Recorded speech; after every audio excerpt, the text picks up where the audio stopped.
Bem-vindos a mais uma análise. Hoje, a gente vai mergulhar de cabeça em um tema que, olha, promete causar uma mudança gigantesca de paradigma.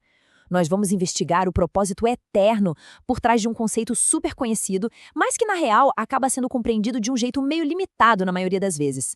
A ideia aqui é desvendar a narrativa bíblica da história e entender as verdadeiras raízes desse assunto incrível.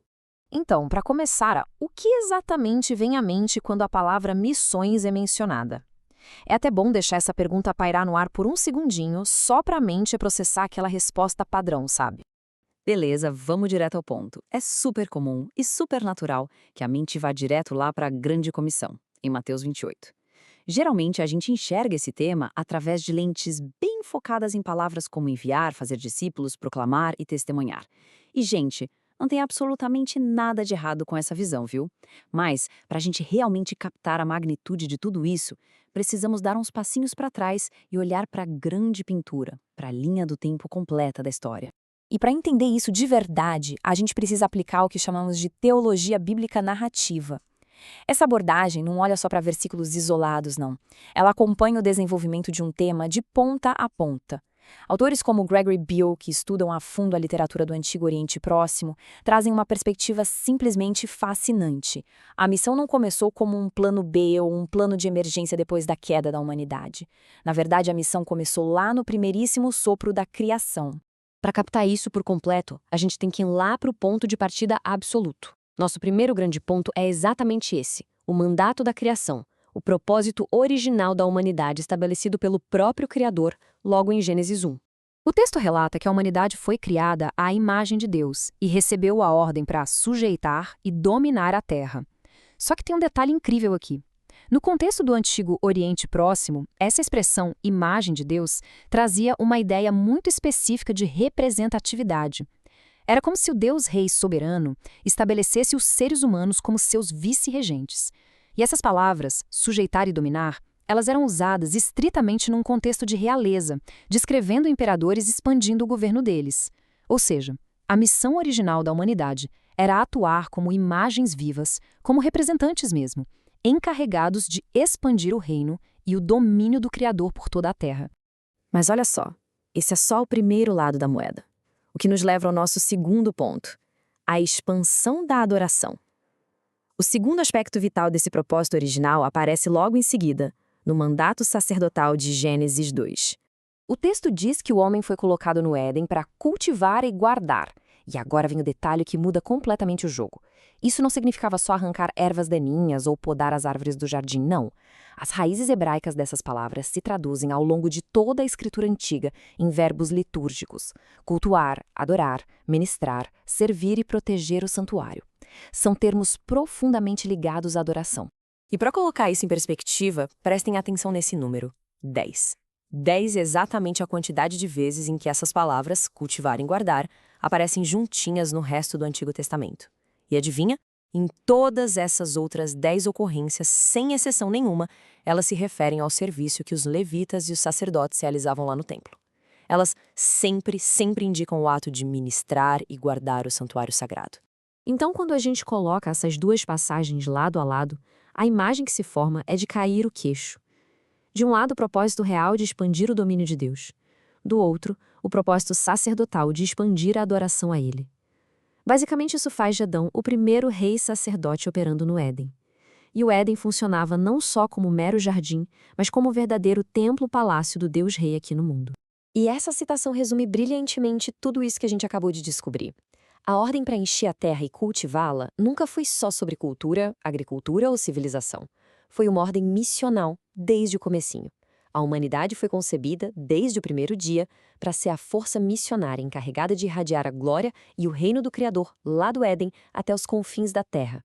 Sendo assim, o ponto crucial que a gente tira daqui é que o estado original dos seres humanos no Éden não era de uma obediência passiva, de braços cruzados. Era uma vida de constante, ininterrupta e pura adoração ao Criador. Cada ação, cada pequeno cuidado com a criação era literalmente uma liturgia sagrada. Mas isso, claro, nos joga para uma questão meio perturbadora. Pensem bem. Se a ideia de cultivar e guardar tinha tudo a ver com essa adoração ininterrupta, e a humanidade era o veículo principal dessa adoração, o que foi que aconteceu no meio do caminho para que essa adoração simplesmente parasse? A resposta é aquele evento trágico descrito em Gênesis 3, a queda. E o que fica muito evidente é que o pecado não fez com que a humanidade parasse de trabalhar, de cultivar ou de guardar. A expansão humana continuou a todo vapor. A grande tragédia foi que essa ação deixou de ser um ato de adoração reverente e se transformou num ato de rebelião autossuficiente. A conexão com o Deus Rei foi quebrada ali. E diante dessa ruptura gigantesca, a humanidade tentou se esconder da presença divina através de folhas de figueira, tentando, de um jeito meio inútil, encobrir o próprio pecado e a vergonha. E é exatamente aqui que a gente entra no nosso terceiro ponto, como Deus tomou a iniciativa. Porque o que acontece a seguir é, de longe, a resposta mais importante de toda a história da redenção. O relato nos mostra Deus caminhando pelo jardim, chamando aquela humanidade que estava escondida e fazendo a pergunta fundamental: onde está você? Gente, isso ilustra de um jeito muito brilhante uma verdade irrefutável. Assim que a adoração foi interrompida pelo pecado, Deus não jogou a toalha nem abandonou o projeto. Ele mesmo agiu como o primeiro missionário da história, indo pessoalmente buscar a criação que havia caído. E imediatamente, bem ali naquele cenário de perda e confusão, a primeira semente das boas novas já é plantada em Gênesis 3:15, o que a gente chama de proto-evangelho. Esse plano traz 2 passos indestrutíveis. Primeiro, a promessa de um redentor que viria através da descendência da mulher, e segundo, a promessa definitiva de que no final de tudo o mal seria completamente esmagado e Deus triunfaria. O plano de restauração entrou em ação no exato segundo em que a queda aconteceu. Essa restauração, iniciada pelo próprio Deus, nos obriga a revisitar nossas prioridades teológicas, o que nos leva ao ponto 4, a adoração como fim supremo. É aqui que acontece o que a gente pode chamar de a grande reversão.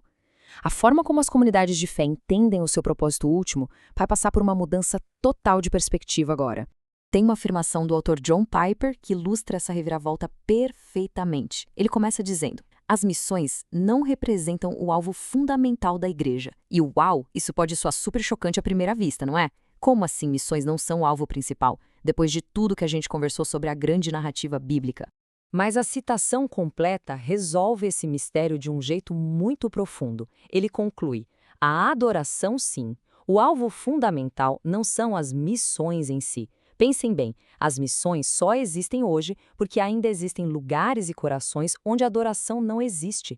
Missões representam uma necessidade temporária. Quando a história chegar ao seu final, as missões vão acabar, mas a adoração, essa sim vai permanecer para toda a eternidade. Isso serve para lembrar a gente de que Deus e a glória dele são a meta máxima. As missões são só um meio de transporte para levar as nações a essa alegria gigante que é a adoração verdadeira. E para a gente amarrar tudo isso, vamos avançar para o nosso último ponto, as bordas das Escrituras. Para a gente visualizar e compreender o impacto de tudo isso de forma clara, basta olhar para as bordas do texto sagrado, para o começo e para o fim da Bíblia, e ver como tudo se conecta na grande tela da história. Se a gente observar a linha do tempo dessa narrativa, lá nas bordas iniciais, em Gênesis 1 e 2, não tem pecado. Tem apenas uma adoração perfeita. E lá nas bordas finais, em Apocalipse 21 e 22, o pecado também não existe mais. O que a gente vê é a adoração eterna plenamente restaurada. E o meio de tudo isso? No meio, a gente tem a história humana, que é o imenso palco da redenção onde as missões acontecem hoje. A missão é justamente esse processo dinâmico de expandir o Éden até os confins da Terra, ligando aquela perfeição que foi perdida à perfeição que já está garantida lá no futuro. E olha, essa expansão do reino e da adoração não é só uma esperança vaga de que as coisas vão dar certo. É uma certeza absoluta, totalmente inevitável, que transborda lá nos Salmos. Reina o Senhor, regozije-se a terra, louvem-te os povos, ó Deus, louvem-te os povos todos, alegrem-se e exultem as gentes. O triunfo final já está mais do que garantido, porque quem conduz e sustenta essa missão não é o nosso esforço humano isolado. O próprio Deus é o grande e invencível protagonista dessa história. O que naturalmente nos traz a nossa reflexão final de hoje. A história aponta sem sombra de dúvidas para um destino onde o reino de Deus e a adoração vão cobrir toda a terra. Sendo o Criador o protagonista indiscutível que garante esse desfecho maravilhoso, fica aquela pergunta que não quer calar. Como é que a gente pode abraçar hoje, no nosso tempo e na nossa realidade, esse nosso papel de coadjuvante na expansão dessa adoração incrível? Que essa visão da eternidade possa dar uma boa sacudida na maneira como enxergamos o mundo e o nosso próprio propósito. Pessoal, muito obrigado por acompanharem mais essa análise com a gente e que a curiosidade de vocês continue sempre acesa. Até a próxima!